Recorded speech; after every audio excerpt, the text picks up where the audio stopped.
अपनी ताकत दिखाने के हम पे बहुत सारे तरीके आते हैं। हमने ये ताकत जामा मस्जिद पे भी दिखाई है, हमने ये ताकत सतगुरु रविदास जी महाराज के जब गुरु घर टूटा उसमें भी दिखाई है, हमने ये आदत अभी 21 तारीख को भी दिखाई थी, और अगर दोबारा दिल्ली उस ताकत को देखना चाहती है उन्हें देंगे एक नौकरी लेने के लिए। ये भाई आप लोगों पे प्राचा साहब जिम्मेदारी है, मैं इसके पूरे तथ्य आपको दूंगी कि किस तरीके से महिलाओं को मेंटली और सेक्सुअली एक्सप्लॉइट करके यहाँ पे नौकरियां दी जा रही हैं। तो मैं चाहती हूँ, लूट लिया इन लोगों ने आपका। ये लोग जैसे प्राचा साहब ने बताया, आपके गरीब बच्चों की, गरीब लोगों की 25,000 नौकरियां खा के बैठे सिर्फ और सिर्फ इस विश्वविद्यालय में। और अभी आरएसएस के लोग धड़ाधड़ भर्तियां करके 3,000 से ऊपर अपने लोगों को, हर दिन इस यूनिवर्सिटी में आरएसएस की शाखाएं लग रही हैं। जिस जगह हम प्रोटेस्ट करते हैं ठीक 10 कदम दूर आरएसएस की शाखा लगती है। और 10-10 साल से पढ़ाते लोग दिल्ली विश्वविद्यालय में इन्होंने निकाल दिया क्योंकि उनका कोई माई बाप नहीं था इंटरव्यू में बैठा हुआ, उनके पास पैसे नहीं थे देने के लिए कि ये पुलिस को यहाँ से बाहर किया जाए। संवैधानिक तरीके से प्रोटेस्ट हो रहा हो और संविधान को आगे रख के उसकी पालना करके मान रहे हो तो ये रास्ता खुद खाली करेंगे। एसएचओ साहब, डीसीपी, एसीपी सब जाके वाइस चांसलर को बाहर लाएंगे और बताएंगे एक अपराधी को किस। मैंने इसको मना किया, मैंने मना किया कि मैं घोषणा नहीं करूंगा वरना यूनिवर्सिटी की हो जाएगी छुट्टी और धारा लग जाएगी 144 और दिल्ली में मना हो जाएगा कि भाई कुछ नहीं करना। अभी तो सिर्फ ये बताने के लिए है कि इसको देखो, असल लड़ाई उसी ने, रितु ने कहा कि मेरे पे जानकारी है कि अपमानित होके सौदा करके बहन बेटियां यहाँ नौकरी करना चाहती, इस व्यवस्था को हम लोग डायनामाइट लगा के उड़ा देंगे। अगर किसी का दिमाग खराब हो गया कतरा चुका के वो करके दिखाएंगे, उसको पीछे नहीं जाने देंगे, मेरा वादा वचन है। जेल जाना पड़े, मुकदमे लग जाए, गोली चल जाए, लाठियां चल जाए, कुछ भी हो जाए, सरफरोशी की तमन्ना अब हमारे दिल में है, देखना है जोर कितना बजने का दिल में है, और वक्त आने पे बता देंगे तुझे आसमां हम अभी से। यहाँ पर आप देख सकते हैं काफ़ी बड़ी तादाद में जो है लोग हैं और लोग मौजूद हैं। डॉक्टर रितु के समर्थन में लोग आए हुए हैं और यहाँ पर आप देख सकते हैं चंद्रशेखर आज़ाद भी यहाँ पर आ चुके हैं। हमारी आवाज़ कभी नहीं छीन सकते। ये जो लड़ाई है और हम जो अम्बेडकरवादी हैं, कोई भी काम ऐसा नहीं करते जो कानून के दायरे से बाहर हो।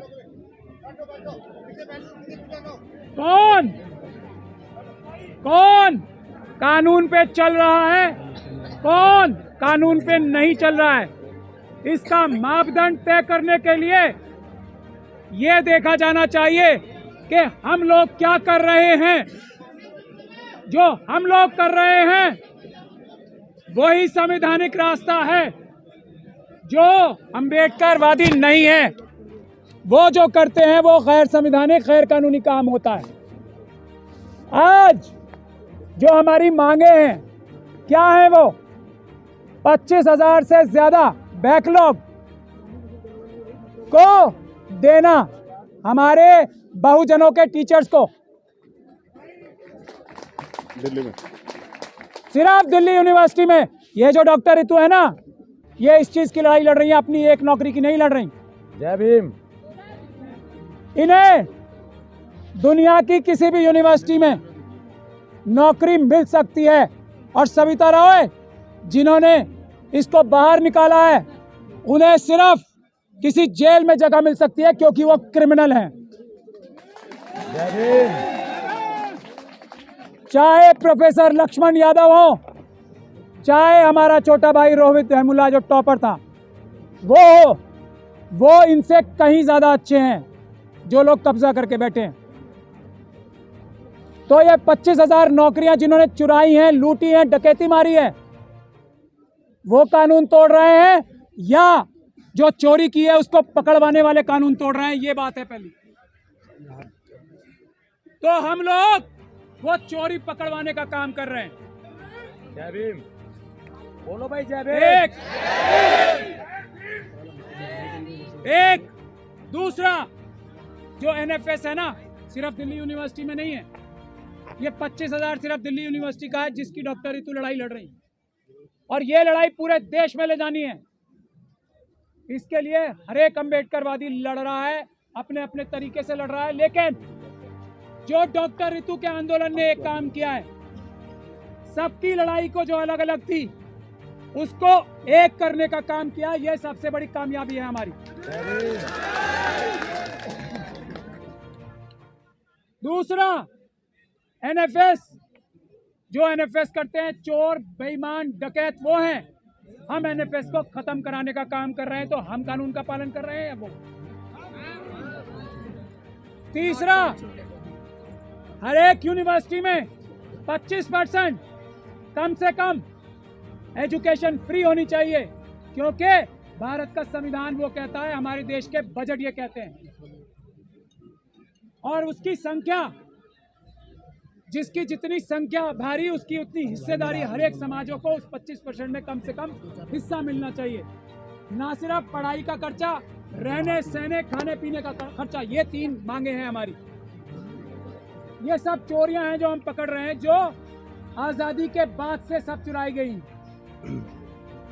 हम लोग जो यहाँ मौजूद हैं आज, ये बात साफ हो गई ना, हम लॉ अबेडिंग सिटीजन्स हैं और चोर वो हैं जो तालों में बैठे हैं।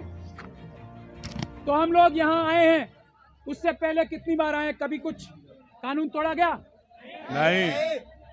हमारी आज की मांग क्या है? पहली, कि हम सबको वाइस चांसलर साहब के ऑफिस में जाने दिया जाए। हम पीसफुल लोग हैं, हम सिर्फ पूरी दुनिया के सामने, ईमानदार पत्रकारों के सामने पूरी दुनिया को दिखाएंगे कि ये वाइस चांसलर, ये प्रॉक्टर, ये रजिस्ट्रार और यहाँ के प्रिंसिपल चोर हैं, बेईमान हैं, लुच्चे हैं, लफंगे। हम कानून नहीं तोड़ेंगे, ये पुलिस भी जानती है और ये वो भी जानते हैं, लेकिन हमारा सामना करने को तैयार नहीं है। तो पहली हमारी मांग ये है कि हमें वाइस चांसलर साहब के पास सब लोगों को ले जाया जाए।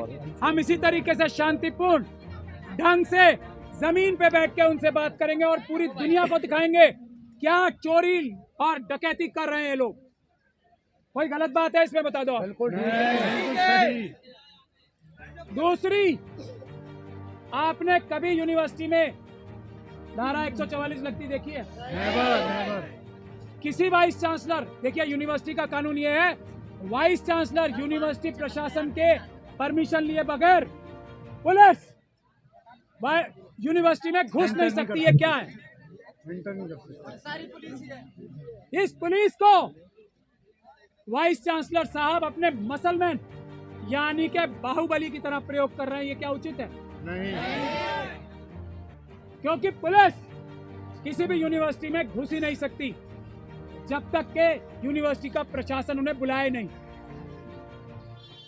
तो हमारी तीसरी मांग ये है आज की कि ये पुलिस को यहां से बाहर किया जाए।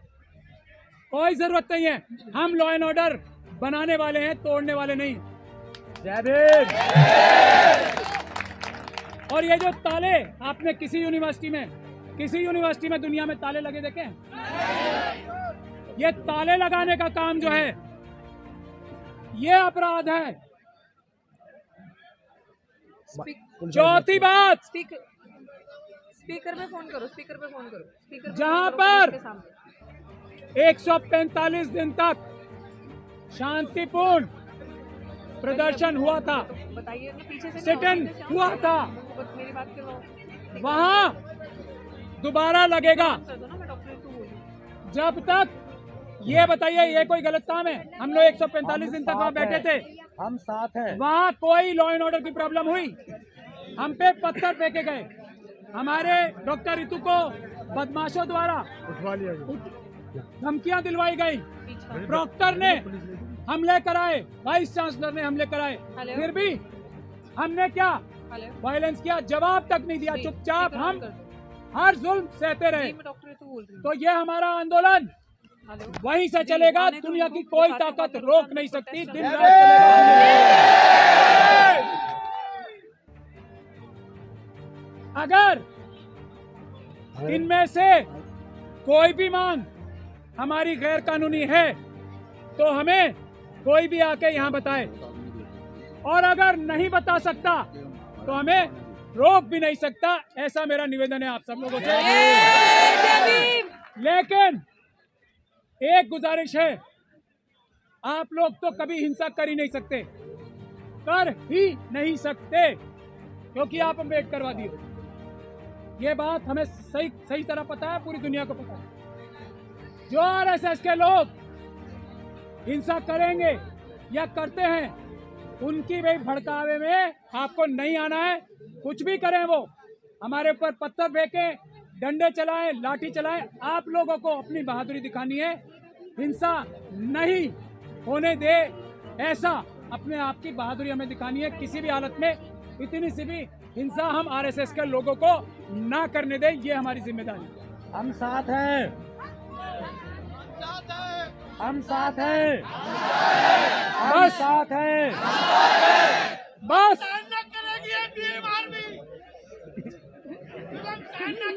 बहुत अच्छे। नहीं करेंगे, नहीं करेंगे। बाबा साहब ने कहा था 1000 तलवारों से ज्यादा ताकतवर एक कलम है, वो संविधान।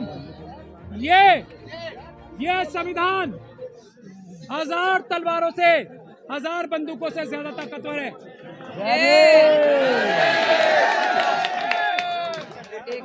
बस मुझे यही निवेदन करना था।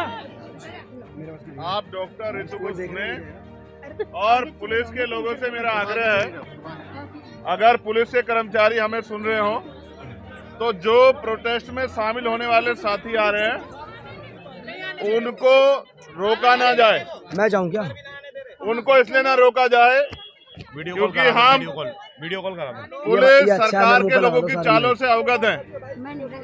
मैं पुनः आग्रह करूंगा, हमारा जो आज का प्रोटेस्ट है पूर्ण रूप से संवैधानिक है और संविधान को मानने वाले लोग हैं, लेकिन जानबूझ के हमारे साथियों को रोक के इस तरह का माहौल बनाने का अगर पुलिस प्रयास करेगी तो ये अच्छा नहीं है।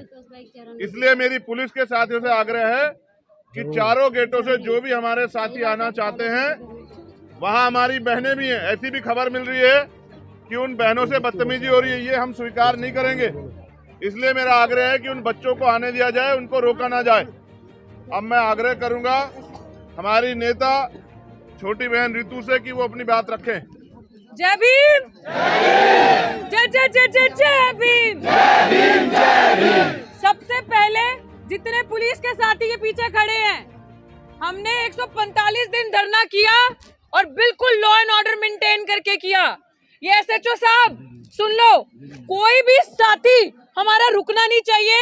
और जैसे भाई ने भी कहा कि अगर कोई किसी महिला के साथ बदतमीजी कर रहा है और अगर आपने महिलाओं को वहां रोक के रखा है तो इसका नतीजा भुगतने के लिए फिर आप तैयार रहना, ये आपको देखना पड़ेगा। लॉ एंड ऑर्डर आप तोड़ रहे हो, हम नहीं। ये चीज मैं बार बार बता दूं। दूसरा साथियों, बड़ी इंपॉर्टेंट बात, जैसे प्राचा साहब ने कहा, हम लोग संविधान को मानने वाले हैं, संविधान की हिफाजत करने वाले हैं। हम लोग कानून को कभी हाथ में नहीं लेंगे, ना तोड़ेंगे। तो आप ये चीज देखना कि आपके बीच में बहुत सारे वाइस चांसलर ने, आरएसएस वालों ने अपने दलाल छोड़े होंगे जो अराजक तत्व पीस को भंग करेंगे। आप सबको उस चीज को मेंटेन करके चलना है, वो अपना काम करेंगे, हमें अपनी मंजिल को क्लियर रखना है। क्यों जरूरी है? सब कुछ लूट लिया इन लोगों ने आपका। ये लोग, जैसे प्राचा साहब ने बताया, आपके गरीब बच्चों की, गरीब लोगों की 25,000 नौकरियां खा के बैठे सिर्फ और सिर्फ इस विश्वविद्यालय में। और अभी आरएसएस के लोग धड़ाधड़ भर्तियां करके 3,000 से ऊपर अपने लोगों को, अपने लोग जो गुलाम दलित भी, जिनमें से हमारे समाज के लोग भी, और कुछ ऐसी चीजें सामने आई हैं, फर्जी SC ST OBC के सर्टिफिकेट बनाकर उनको नौकरियां दी हैं। ये लड़ाई अब हमारे मान सम्मान की है, अब समझौता नहीं होगा।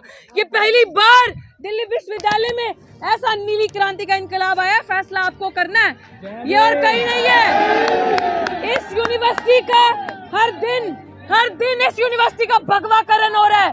हर दिन इस यूनिवर्सिटी में शाखाएं लग रही हैं, हर दिन इस यूनिवर्सिटी में आरएसएस की शाखाएं लग रही हैं। जिस जगह हम प्रोटेस्ट करते हैं, ठीक 10 कदम दूर आरएसएस की शाखा लगती है। और यही पुलिस कर्मी जो खाकी के अंदर भगवा पहनकर उन लोगों को कुछ नहीं कहते और हम लोगों को रोका जाता है यूनिवर्सिटी के अंदर जाने से, यूनिवर्सिटी में अपनी बात रखने से, हक की लड़ाई, सम्मान की लड़ाई लड़ने से। एक अपराधी आप सबके सामने सविता रॉय अभी भी अपनी कुर्सी पे कार्यरत है। आप समझ सकते हैं, इसी अमित शाह पुलिस ने चार्जशीट जमा की है उस अपराधी पे। तो आज मैं अपने साथियों से, भाई चंद्रशेखर आजाद से, एडवोकेट महमूद प्राचा जी, जिनकी वजह से आज ये लड़ाई हम इतने मजबूती से लड़ पा रहे हैं, जिन्होंने हमें लड़ना सिखाया, झुकना नहीं सिखाया।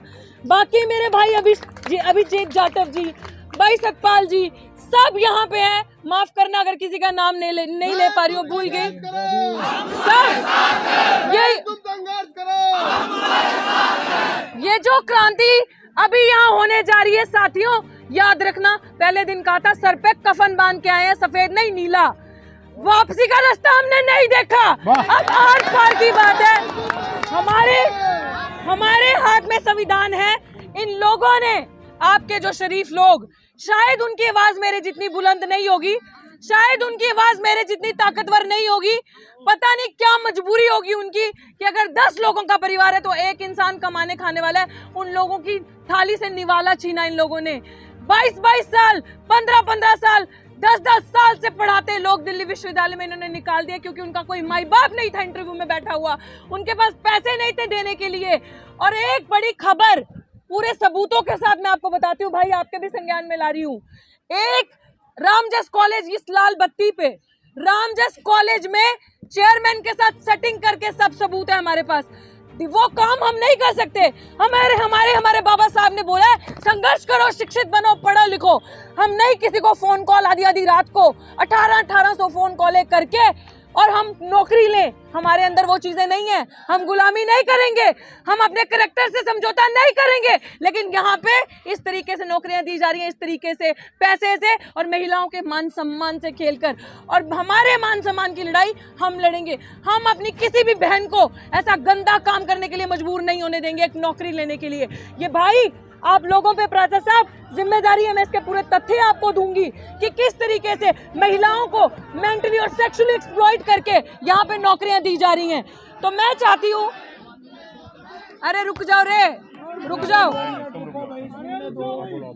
थोड़ी देर रुक जाओ। ये नहीं, ये चीज आपको समझने की जरूरत है कि आपकी बहन बेटी की जहां बात आती है उसके ऊपर हम कुछ नहीं समझेंगे, क्योंकि बाबा साहब ने एक ही चीज कही थी कि मैं उस समाज की तरक्की तब समझूंगा उस समाज की महिलाओं ने कितनी तरक्की की है। और आज अगर महिलाओं ने ये बेड़ा उठाया है तो मैं कहती हूँ कि मजबूरी है सबकी, जितने भी हमारे समाज के पुरुष हैं, भाई हैं, कि साथ कंधे से कंधा मिला के आगे आकर देना है। और आज जब तक वाइस चांसलर को यही पुलिस वाले बाहर नहीं लेकर आते, और ये पुलिस का फर्ज बनता है कि जहां पे संवैधानिक तरीके से प्रोटेस्ट हो रहा हो और संविधान को आगे रख के उसकी पालना करके मान रहे हो, तो ये रास्ता खुद खाली करेंगे।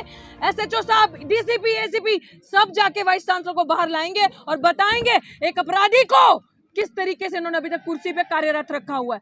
यही आप सबसे कहूंगी, पीस को मेंटेन करके रखना है और हम इसी दरवाजे से अंदर जाएंगे। 4 नंबर गेट पे बंद ताले, भाई ताले बंद है हमारे लिए, प्राचा साहब ताले बंद है वहां पे हमारे लिए, समझ लीजिए आप। वो ताले हमें देख के बंद होते हैं। जब साथी आशुतोष या मेरे जैसे लोग जब वहां पहुंचते हैं विश्वविद्यालयों में तो वो ताले लगा दिए जाते हैं। मतलब हम नहीं जा सकते अंदर विश्वविद्यालयों की ये हालत है दलित आदिवासी की। अगर मैं दलाल बन जाऊं, मैं गुलाम बन जाऊं, अपनी आवाज बंद कर दूं तो 1 मिनट में सब कुछ मेरे लिए भी आ जाएगा। लेकिन समझौता नहीं चाहिए। तुम नहीं खरीद सकते पैसे से मुझे कि 1 लाख की नौकरी का लालच दोगे। नौकरी नहीं चाहिए, नौकरी नहीं चाहिए। और इनकी औकात क्या है हमें नौकरी देने की? ये लोग हमें NFS करते हैं, नॉट फाउंड सूटेबल। खुद उस कुर्सी पे बैठने के लायक नहीं है ये, अगर इनका कोई गॉडफादर ना हो इंटरव्यू में। तो हम सब इस लड़ाई को मजबूती से मिलकर लड़ेंगे। और अभी जैसे मंच, सम्मानित मंच से आपको आदेश आएगा, उस आदेश की आपको पालना करनी है और आपके लीडर्स आगे रहेंगे और हम सब उन्हें फॉलो करेंगे, इवन इंक्लूडिंग मी। हम सब उन्हें फॉलो करके अंदर जाएंगे। करो, मैं तो इससे कहूंगा, सार्वजनिक रूप से कहूंगा कि ऐसी धारदार आवाज को पार्लियामेंट में होना चाहिए। जो बात वो सड़क से इतनी मजबूरी उठा सकते अगर पार्लियामेंट में होगी तो शायद जवाब देना मोदी जी को भी और उनके चमचों को भी भारी पड़ जाएगा, ऐसा मुझे लगता है। मैं उनकी हर बात से सहमत हूँ, हर मांग से सहमत हूँ। इनकी एक बात से असहमत हूँ। इन्होंने कहा कि हम जमीन पे बैठ के उनसे बात करेंगे। हम नहीं बैठेंगे जमीन पे, हम बैठेंगे कुर्सी पे। वो बैठेंगे, बैठने का अधिकार इस संविधान ने हमें दिया है, क्योंकि ये वकील है, अनुशासित है, इसलिए हमें कोशिश करते हैं कि हमारे आंदोलन को कोई परेशानी ना हो। ये सच है, आंदोलन को कुचलने के लिए सरकार तरह तरह के हथकंडे अपनाएगी, लेकिन याद रखो ये भी रोटी खाते हैं, हम भी रोटी खाते हैं। हम किसी भी कीमत पे अपने आंदोलन को पीछे हटने नहीं देंगे। दूसरी बात, मैंने एक मांग की थी कि जो लोग सड़क पे हैं उनको आने दिया जाए। मेरा ऐसा विश्वास है कि हमारी बात को सुना गया होगा। अब हम जो आगे की हमारी तैयारी है, हम लोग उस पर चलेंगे। और फिर आपसे कह रहा हूं, एक दिन में कोई लड़ाई नहीं जीती जाती, कोई लड़ाई नहीं। अभी तो आप ये चाहते हो कि वो गिरफ्तार हो जाए, अभी तो उनको सजा मिलेगी। अभी लड़ाई बहुत लंबी है। हमारे लोग एक बार में सोच रहे थे कि लड़ाई खत्म हो गई। अभी आपको कई बार अपनी ताकत का प्रदर्शन करना पड़ेगा। और मैं एक और छोटी बात कहता हूं, छोटी इसलिए कह रहा हूं क्योंकि बड़ी बात कह के कुछ होता नहीं है। अगर आज से काम नहीं चलेगा तो फिर हमें अपनी ताकत दिखाने के हम पे बहुत सारे तरीके आते हैं। हमने ये ताकत जामा मस्जिद पे भी दिखाई है, हमने ये ताकत सतगुरु रविदास जी महाराज के जब गुरु घर टूटा उसमें भी दिखाई है, हमने ये आदत अभी 21 तारीख को भी दिखाई थी। और अगर दोबारा दिल्ली उस ताकत को देखना चाहती है तो दिल्ली का स्वागत, दोनों हाथ से स्वागत है। इतिहास गवाह है, इतिहास गवाह है, जिस दिन हम दिल्ली आते हैं ताकत से, उस दिन के बाद दिल्ली में अच्छे अच्छों के दांत खट्टे हो जाते हैं। मैंने इसको मना किया, मैंने मना किया कि मैं घोषणा नहीं करूंगा, वरना यूनिवर्सिटी की हो जाएगी छुट्टी और धारा लग जाएगी 144 और दिल्ली में मना हो जाएगा कि भाई कुछ नहीं करना। अभी तो सिर्फ ये बताने के लिए है कि इसको देखो, असल लड़ाई उस दिन है, ये तो लड़ी रही है, बोल भी रही है और भाई सब लोग इसके साथ है, भीम आर्मी बीएसएफ के लोग भी साथ है, लेकिन इसके आंसू नहीं देख पाया मैं। देखो सच बात ये, बहनों को रोते हुए देखना ये मेरे बस की बात नहीं है। जब ये उस दिन रोई ना तो ऐसा लगा कि क्या कर दें। और हिमांशु जानते हैं इस बात को, मैंने 1 तारीख को कहा था हिमांशु से कि एक दिन का मैं समय निकाल के आता हूँ, लोकसभा से चलेंगे, लेकिन उससे पहले ही सब गड़बड़ हो गया। देखो वो बहुत तेज है, हमारे फोन सुन रहे हैं महमूद भाई, उनको पता लग जाता है कि कब हम क्या करने वाले, इसलिए पहले तैयारी कर लेते हैं। उन्होंने ये आंदोलन कुचला इसलिए, उसको हटाया इसलिए, चोरी डकैती इसलिए की कि आंदोलन बड़ा बड़ा पत्थर ताकतवर हो जाता है। ये तो जिंदा लोग का आंदोलन है। तो मेरा विश्वास है कि आंदोलन वहीं चलेगा, पूरे जोर शोर से चलेगा और आंदोलन जीतेगा भी, क्योंकि सबसे बड़ी ताकत हमारे पास संविधान है। इस संविधान के जरिए हम उनको सजा भी कराएंगे और जो 25,000 वैकेंसियां बैकलॉग बाकी है उसको पूरा भी कराएंगे। और यूनिवर्सिटियों में जो एक और बात बताई तथ्यों के साथ, रितु ने कहा कि मेरे पे जानकारी है कि अपमानित होके सौदा करके बहन बेटियां यहाँ नौकरी करना चाहती, इस व्यवस्था को हम लोग डायनामाइट लगा के उड़ा देंगे अगर किसका दिमाग खराब हो गया। हम दिखावे के लिए नहीं करते हैं कि हम बहन बेटियों का सम्मान करते हैं, हम भाजपा आरएसएस के लोगों की तरह नहीं है। हम सम्मान दिल से करते हैं और करते रहेंगे। और हमें तो बाबा साहब अम्बेडकर ने यह शिक्षा दी है कि किसी भी समाज की तरक्की उस समाज में रहने वाली महिलाओं की तरक्की से मैं मापता हूँ कि उस समाज की, उस प्रदेश की, देश की कितनी तरक्की हुई है। इसलिए अब जो आदेश होगा, जो लोग लीड कर रहे हैं, आज मैं आगे कहूं कि मेरे हिसाब से करो, ये मेरी आदत नहीं है। मैं रितु से कहूंगा जो आज वो कहेगी, हम अपनी खून का एक कतरा चुका के वो करके दिखाएंगे, उसको पीछे नहीं जाने देंगे, मेरा वादा वचन है। आज जेल जाना पड़े, मुकदमे लग जाए, गोली चल जाए, लाठियां चल जाए, कुछ भी हो जाए, दम है तेरे दमन में कितना, देख लिया है देखेंगे। दम है तेरे दमन में कितना, देख लिया है देखेंगे। सरफरोशी की तमन्ना अब हमारे दिल में है, देखना है जोर कितना बजने का दिल में है। और वक्त आने पे बता देंगे तुझे आसमां, हम अभी से क्या बताएं क्या हमारे दिल में है। दिल में जिस दिन ताकत होगी दिल में क्या है वो तो बताएंगे, करके दिखाएंगे, लेकिन अभी तो लड़ेंगे। नहीं नहीं, एक मिनट सुनो, एक आग्रह है, आंदोलन तब कामयाब होता है जब वो अनुशासित होता है। आगे चलेंगी बहनें, कौन चलेगा आगे? और बहनों से 3 फीट की दूरी बना के चलेंगे हम लोग। मीडिया वाले कहा अगर कोई शक्ल दिखाने, फोटो खिंचवाने माइक के आगे खड़ा होने आया है अलग बात है, अगर कोई मदद करने आया है तो फिर अनुशासन में चलना। ऐसा नहीं कि भाग भाग के आगे जाओ। वो इस बात से आइडिया लगा लेंगे कि ये जिम्मेदार लोग नहीं है। जिम्मेदार बनो, नहीं बनोगे कुचले जाओगे।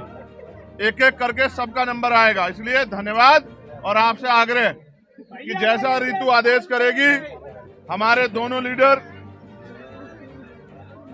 महेश भाई, हिमांशु जी और नरेंद्र भिकूराम जैन साहब, ये तीनों हमें गाइड करेंगे। हम इनके हिसाब से ऋतु की बात के साथ आगे बढ़ेंगे। धन्यवाद। ये सभी लोग अंदर जाने की कोशिश कर रहे हैं क्योंकि यहाँ पे बैरिकेडिंग लगाकर इनके लिए रास्ता रोक दिया गया है।